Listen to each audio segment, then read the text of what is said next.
Back in 2016, before I'd even played a single match of Overwatch, there was one thing about the game that I kept seeing everywhere: the cinematics. Even if you didn't care about hero shooters, you probably saw at least one of these floating around online. Blizzard released them periodically in the lead up to the game's launch, and each one focused on a different corner of the world they were building. And one of the first ones that really stuck with people was dragons. The cinematic centers around Hanzo sneaking into an old temple. The way he moves makes it feel like he's already been there before, and the narration playing in the background suggests he has a history tied to this place. Right away, it pulls you in. Even before the story connects to the characters, you can feel the weights behind it. As the narration plays, Hanzo lights an incense and attempts to grieve a younger brother he believes he killed, but he only gets to for a moment before he's interrupted. A masked man appears, deflecting his arrows and pulling him into a duel. Their fight mirrors the legend being told when Hanzo summons his Dragon Strike. The blue dragons crash forward, only for the masked man to answer with a green dragon of his own. This is the moments that personally pulled me into this game. There's a reason this video has as many views as it does.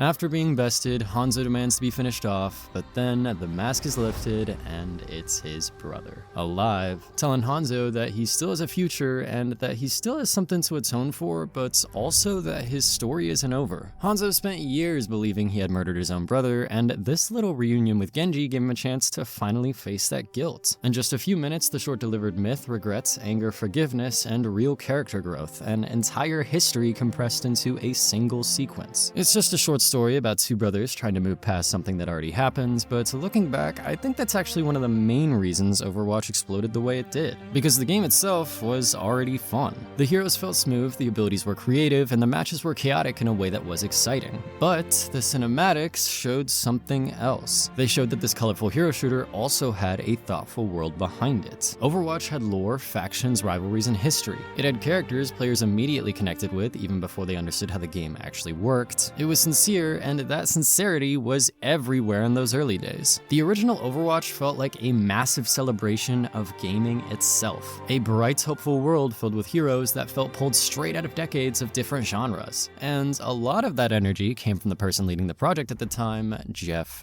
Kaplan. Kaplan had a reputation for being almost weirdly passionate about this game. The developer updates, the way he talked about the characters, the way the team approached storytelling, it all made Overwatch feel like something the developers genuinely cared about.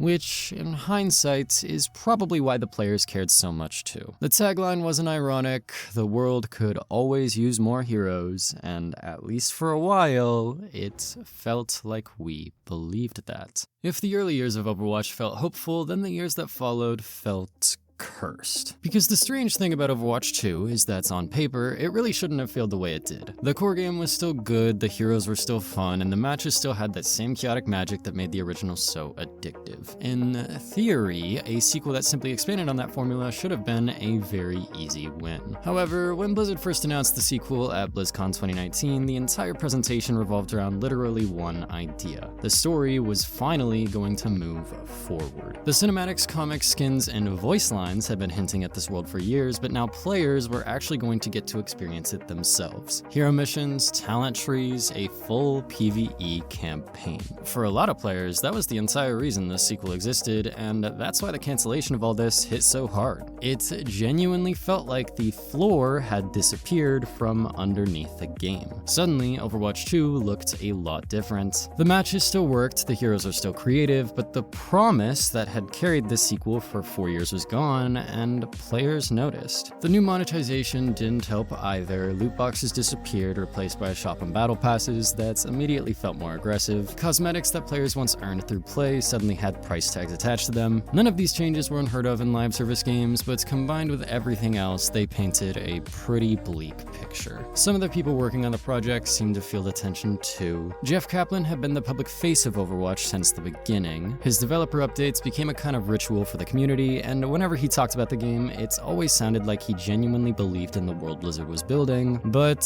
shortly before the launch of Overwatch 2, Jeff unexpectedly left Blizzard, and years later, he revealed why. In an interview long after his departure, Jeff described a moment that completely changed how he saw the project. And then he says to me, if it doesn't do we're gonna lay off 1,000 people, and that's gonna be on you. A lot of the strange decisions surrounding Overwatch 2 start to make a lot more sense with this added context. Jeff might have had a creative vision for the sequel, but when he left, that vision left with him. What remained were just the financial expectations, and suddenly the entire project starts to look very different. Everything begins to feel like an attempt to justify a sequel that never really needed to exist. To be fair, the rest of the developers did keep trying to improve things. Over time, the game introduced new systems and experiments, hero bans, map voting, perks, eventually even entirely new formats like Stadium. Some of these ideas were genuinely interesting, but by the time they arrived, the damage had already been done. Without the PvE mode that had originally been promised, and without Jeff Kaplan at the helm anymore, a lot of players had already decided that Overwatch 2 had lost something important. Something harder to define than gameplay systems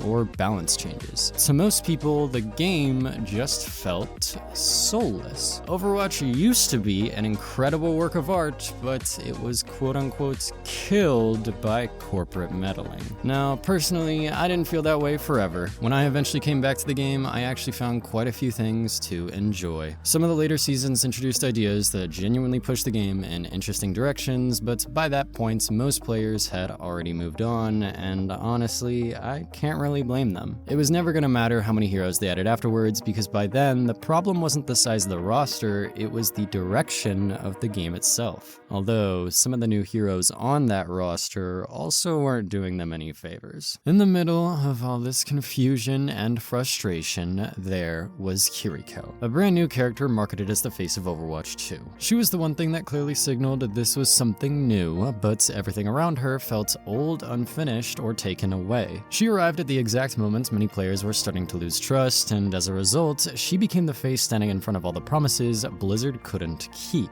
Sojourn and Junker Queen had already existed in the community's imagination before the sequel launched. Players expected them, but Kiriko, she arrived hand in hand with the new monetization system, the battle pass, the shop, the trust us things are different now messaging. She didn't cause that frustration, she simply stood in front of it. Although, when you start to look a little closer, the cracks in Kiriko's own foundation also begin to show. Most Overwatch cinematics are named after themes, not characters. Dragons isn't called Hanzo, Recall isn't called Winston, the Wastelander isn't called Junker Queen, you get the idea. Even the last Bastion, despite having Bastion in the name, isn't really just about the character. The title points towards an idea that's bigger than the hero themselves. But Kiriko's cinematic, it's just called Kiriko. Not tradition, not inheritance, it's just her name. It is the only Overwatch cinematic where the title tells you nothing except the name of the product being sold, and that choice says a lot about where Overwatch was at the time of her release. The short shows Kiriko moving through an apartment building she clearly knows well. Like Hanzo in Dragons, she navigates the space with familiarity, but unlike Hanzo's, this one takes place somewhere much more ordinary, an apartment. She checks in on a young deaf girl who lives there, signing to her as they joke back and forth. It's a small moment, but it works. There's a warmth here, a sense of everyday heroism that Overwatch has always been very good at portraying. We then see a brief argument between Kiriko and her mother. Kiriko casually brags about the fox spirits protecting her, something we'll come back to in a second. And in the middle of that,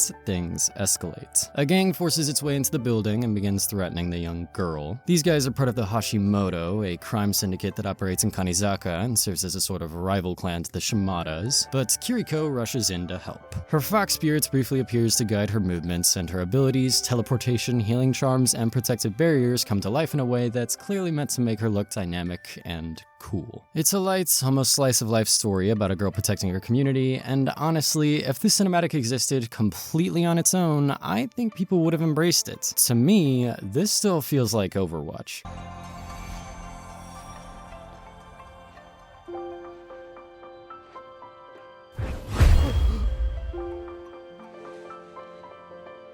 But once you start to look a little closer, more cracks begin to appear. Kiriko's abilities are different. Not just mechanically different, but different in a way that exists within the world itself. She can literally teleport through solid walls, she throws paper talismans that summon glowing healing energy, and a spectral fox supposedly protects her. Now, Overwatch has always danced along the edge of science fiction and mythology. Hanzo and Genji summoning giant spirit dragons already pushed that boundary, but those moments were still somewhat grounded in the technology of the world.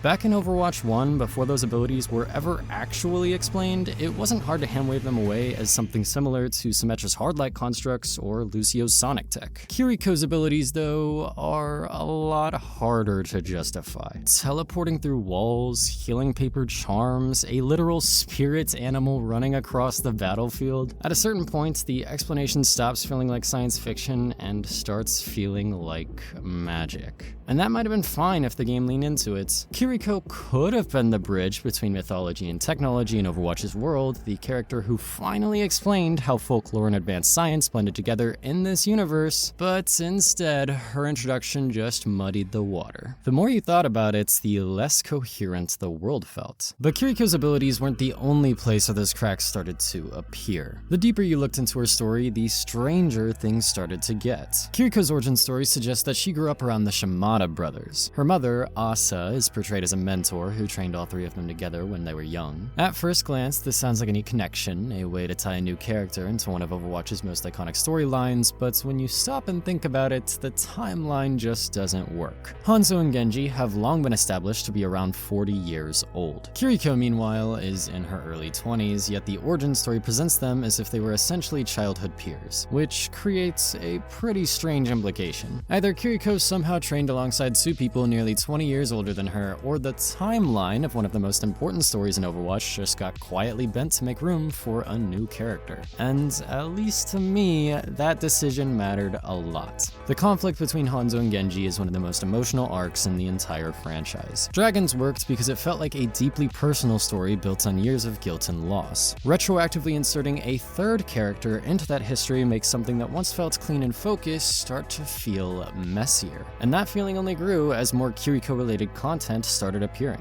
Towards the end of her origin story, we're introduced to the Yokai, the small vigilante group Kiriko belongs to. A short story simply titled Yokai expands on their origins, and while it's only about 6 pages long, one of those pages manages to describe the fox spirit as something quote-unquote otherworldly. Then there's the Guardian of Kanezaka manga, which takes place earlier and shows Kiriko's first encounters with some of the people who would later become members of the Yokai. I was a little shocked when I first stumbled across this. It's a solid one-shot of Kiriko acting as a neighborhood vigilante, and honestly, I just wish there was more of this. And finally, there's the short animation called Protector. For some reason, you can't find it on the English YouTube channel, but it shows Kiriko spending time with the Yokai, glimpses of her childhood with Hanzo and Genji, and even a shot of her fighting on the same exact terrace where dragons took place. All of these pieces of media are fine. They add texture to Kiriko's life and show different sides of her character. If anything, they demonstrate that Blizzard clearly wanted her to matter, but despite all of that effort, none of these ever invoked the same feeling as the older Overwatch lore drops, at least to me. And I think part of the reason for that is how Kiriko herself was written. A lot of her dialogue feels tuned for viral clips, which isn't inherently a bad thing. Overwatch has always had playful characters, but most heroes still have a consistent emotional cadence. Zenyatta always sounds serene, Moira always sounds attached, you get the idea. Kiriko, though, sounds like whatever the scene needs her to be.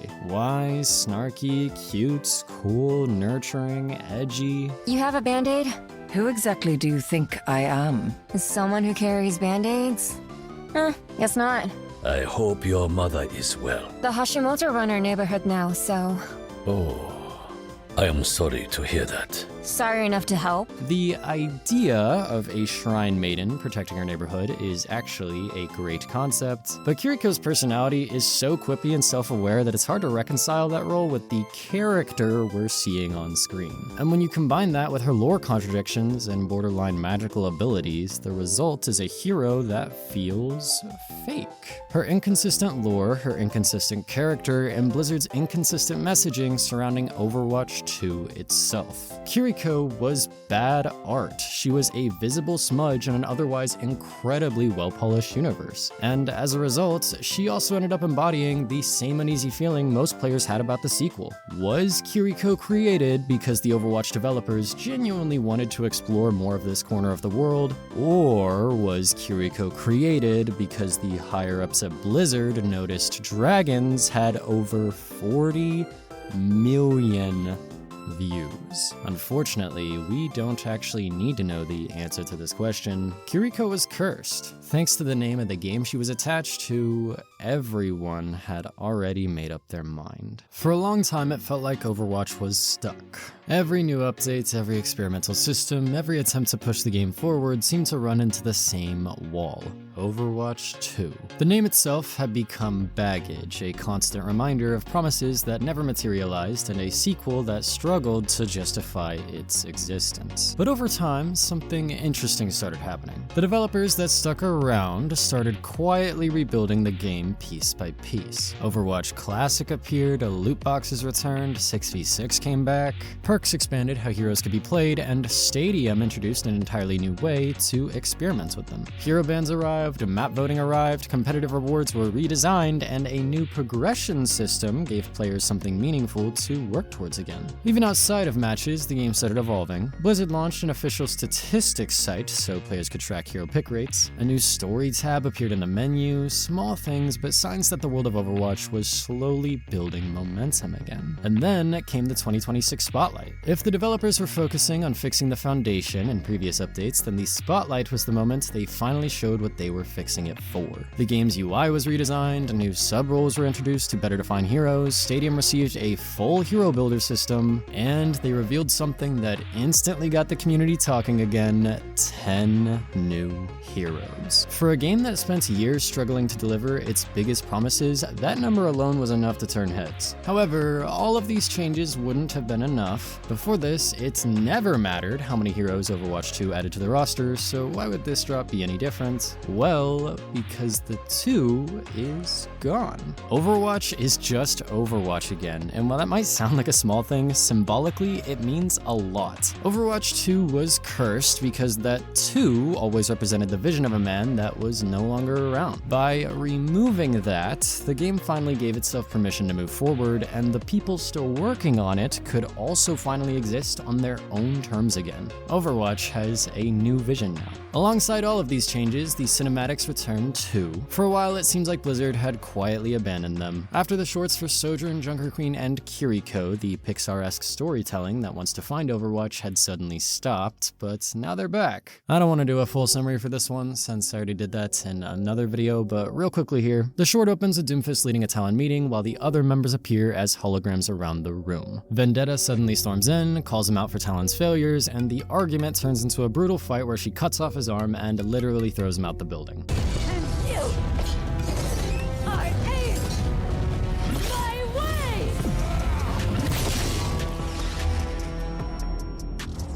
Watching the scene play out, I couldn't help but think back to the first time I saw dragons and the rest of the cinematics all those years ago. The same feeling was still there, the sense that this has always been much more than a hero shooter. This new version of Overwatch may technically be just another expansion of the original game, but unlike the launch of Overwatch 2, this expansion isn't pretending to be something it isn't. Back then, 3 new heroes were considered enough to launch a new game, but nowadays 10 new heroes isn't even enough to justify sticking with the sequel. If the original Overwatch felt like a massive celebration of gaming, then these 10 new heroes feel like a massive celebration of Overwatch itself. Fan favorite concepts from the past, forgotten factions in the lore, and thoughtful relationships between different heroes. Enough changes have happened now to make the game feel different, and more importantly, enough of those changes have been good. I could tell this game was moving in a new direction. When I returned in Season 12, I was very surprised to see that something was still here, and now it finally feels like more players are starting to see it too. By removing the 2, everyone was allowed to move on from that era. The game, the players, and somehow, believe it or not,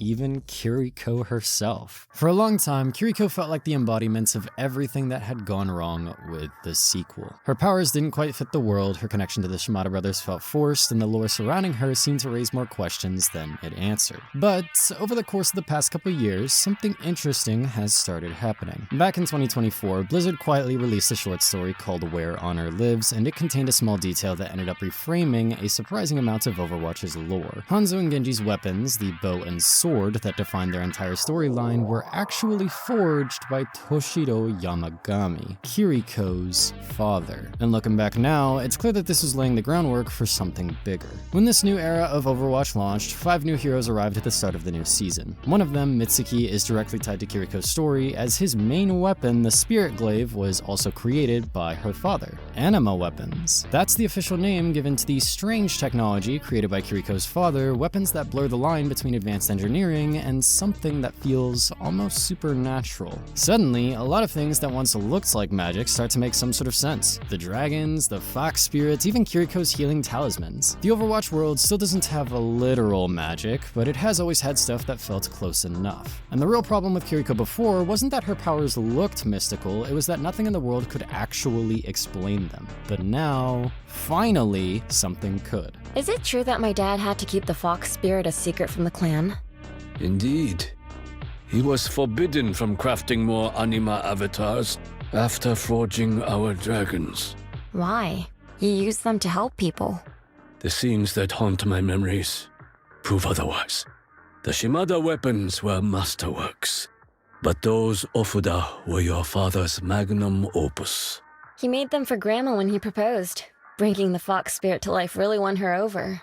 Last month, we got another short story called Cursebreaker, which takes place before the events of the current season. In it, we see Mitsuki preparing for a mission given to him by the Hashimoto clan. He's stuck working for them to repay a debt. His next job is to infiltrate the yokai. This seems to be the Hashimoto's next play after Kiriko beat them up before, but there's just one problem. Like himself, they're kids, and Mitsuki isn't sure he can go through with it. Before the mission begins, he seeks advice from his mentor. At this point in the story, Toshiro is actually a prisoner of the Hashimoto, but even in captivity, he still chooses to help Mitsuki. Instead of giving him orders though, and even instead of warning him about his daughter, he gives him something else, an anima kusarigama, and with it, a simple piece of advice, that Mitsuki is strong enough to forge his own destiny. The moment is obviously symbolic. Mitsuki has spent his entire life trapped by the expectations of the clan that raised him, and this weapon represents a chance to break free from that fate. It's his Cursebreaker, and funnily enough, Mitsuki somehow ends up doing something similar for Kiriko. From the very beginning, the yokai have been central to her story,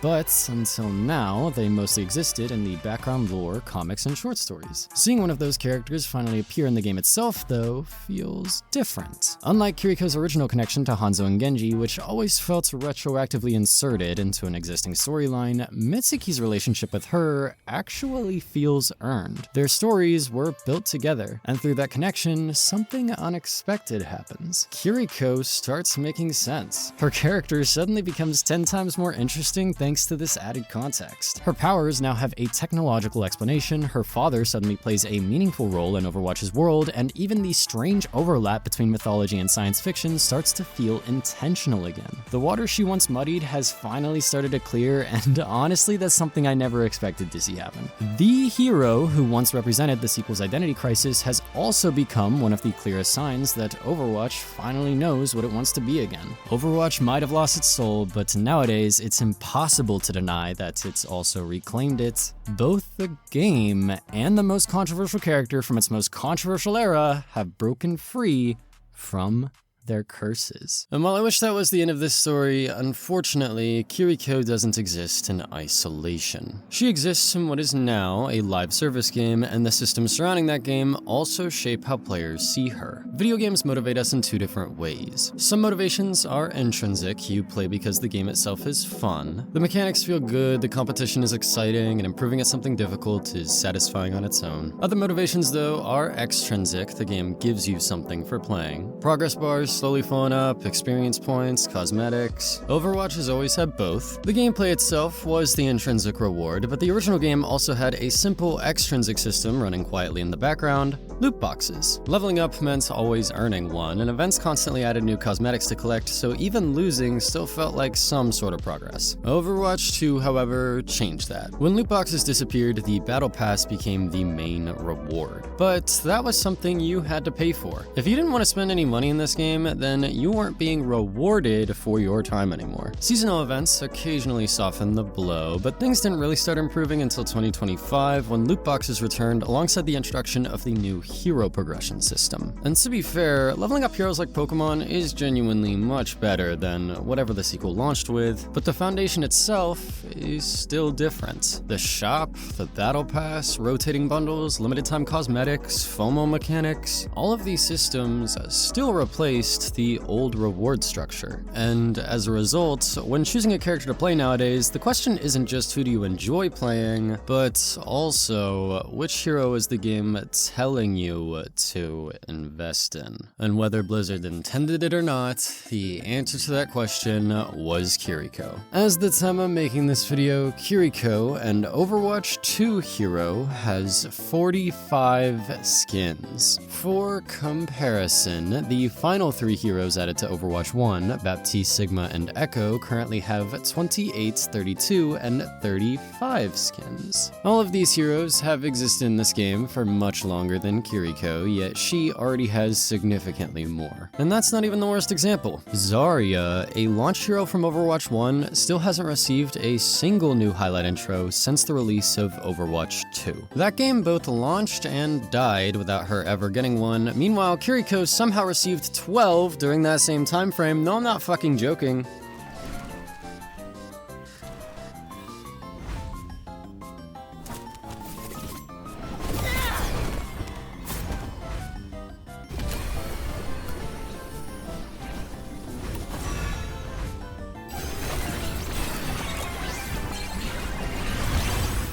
When I first returned to this game, one of the things that stood out to me immediately was how empty some newer hero galleries looked. Since Malga, new heroes have launched with extremely limited cosmetics. No epic skins, no legendary skins, sometimes barely anything besides voice lines, and even when something does release, the visual quality can be very inconsistent, especially when compared to the earlier standards. Individually, none of these things are huge problems, but when taken together, they create a pattern. Some heroes clearly sell more cosmetics than others. Kiriko is one of them, so naturally she receives more skins, shop bundles, and battle pass appearances. From a business perspective, that decision makes perfect sense, but from a player's perspective, it just reinforces the same and easy feeling we've already spent 6 chapters talking about. Kiriko's curse is broken. Overwatch is in a much better place now, but why does any of that matter if she's still getting 3 legendary skins a season while other heroes have gone literal years without anything? Which brings us to one of the most interesting controversies Overwatch has had in a while, Onron's face. When Onron was first introduced in Wu Yong's hero trailer and comics, she was presented as a fiery, confident older sister. But when she first appeared in the actual game, her personality was softened. Her design felt smoother, and visually she looked strangely familiar. Players quickly pointed out that her in-game face looked extremely similar to Kiriko's and even Juno's, another young Asian hero that sells a lot of skins. The resemblance was strong enough that a Reddit post jokingly titled Kirikofication went viral almost overnight, and surprisingly, the backlash didn't just come from random fans. Onron's own voice actress chimed in too, and that's when the conversation really exploded. Some people tried dismissing the criticism entirely, others tried turning the situation into some sort of culture war nonsense. But if you've been following along,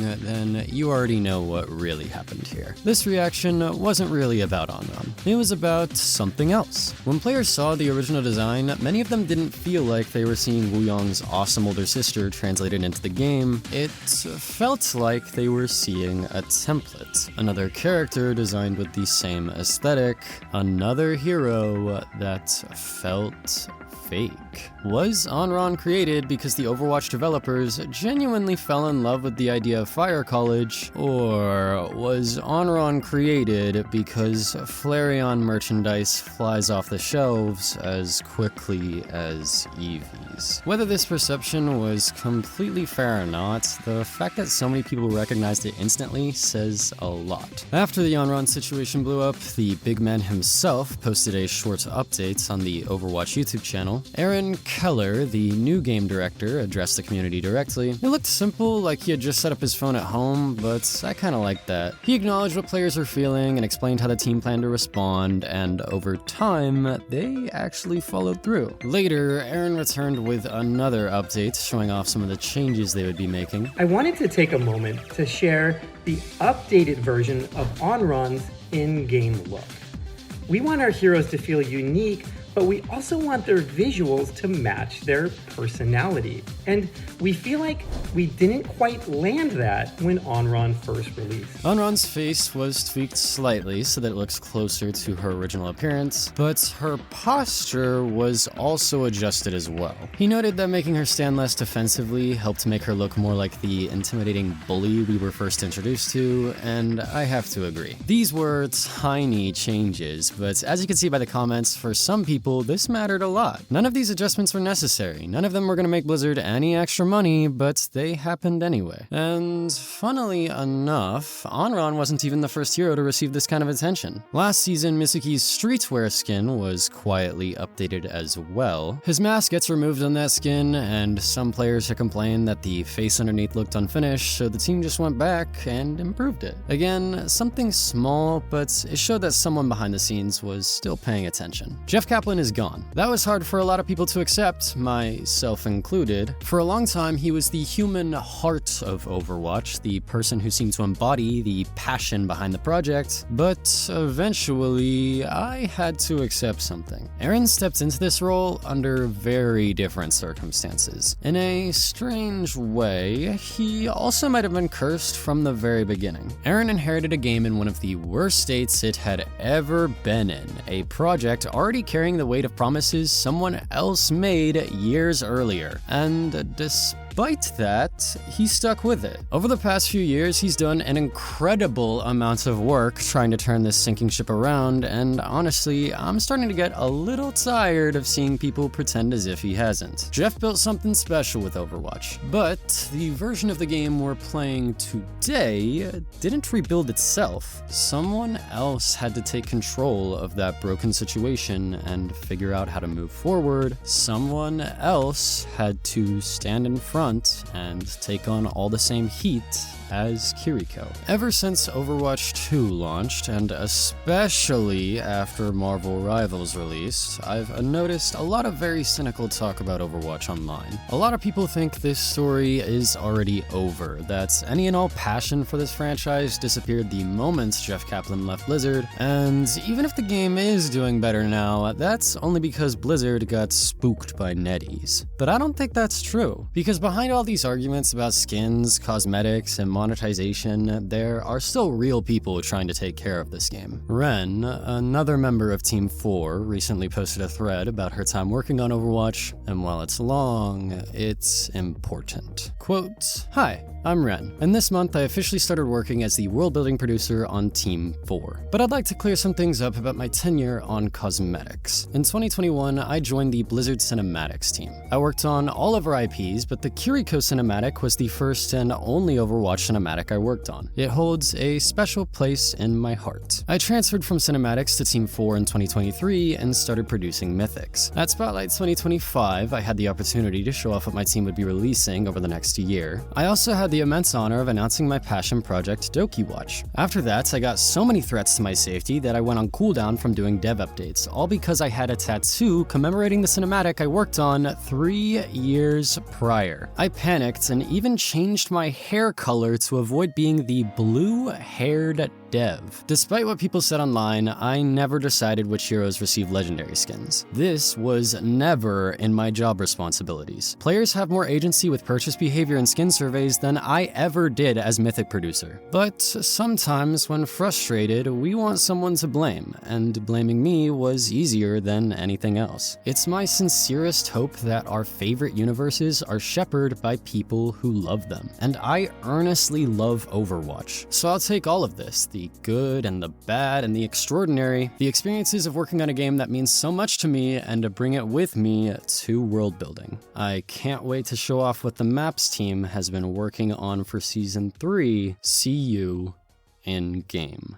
The video you're watching right now is actually a remake of another video I made last year called the Kiriko Conundrum. When I made that video, I knew about Ren's tattoo, but it didn't seem like it was worth mentioning. It had nothing to do with the point I was making, yet somehow people in the comments still try to use it as some sort of gotcha. As if everything I was saying about Kiriko's character, history, and connection with Overwatch 2 didn't matter because there was a developer with a tattoo. I did not make that video because I wanted to add on to some hate wave someone else was getting. I made it because I wanted to explain the subconscious bias towards this hero. Mercy and Reaper receive skins almost as, if not just as often as Kiriko, yet the community rarely directs the same level of frustration towards them. And I suspected that's simply because of the era they're from. Jeff Kaplan equals Tracer equals good, Aaron Keller equals Kiriko equals bad. Some people genuinely believe the story of Overwatch is as simple as that, but it isn't. Kiriko has actually grown on me a lot over time. She's one of my most played heroes now. At first I only liked her because of some of her anime-inspired skins, but eventually her gameplay and personality started growing on me too. Back when Overwatch 2 first launched, I definitely wasn't a fan of the Kirikofication of the game, but over time I've gotten used to it. And nowadays almost everything else about the game has only gotten better. The game still feels like Overwatch, now it's just called Overwatch, and anyone can download it for free. I guess you could say this video is my way of putting my old feelings about Overwatch 2 to rest, because at the end of the day, the most important thing about Overwatch was never the monetization systems, or the cosmetics, or even the balance changes. It was the world. This was a world people wanted to believe in, and now they can again. Toshiro-san mentioned you had a daughter blessed by the fox spirit.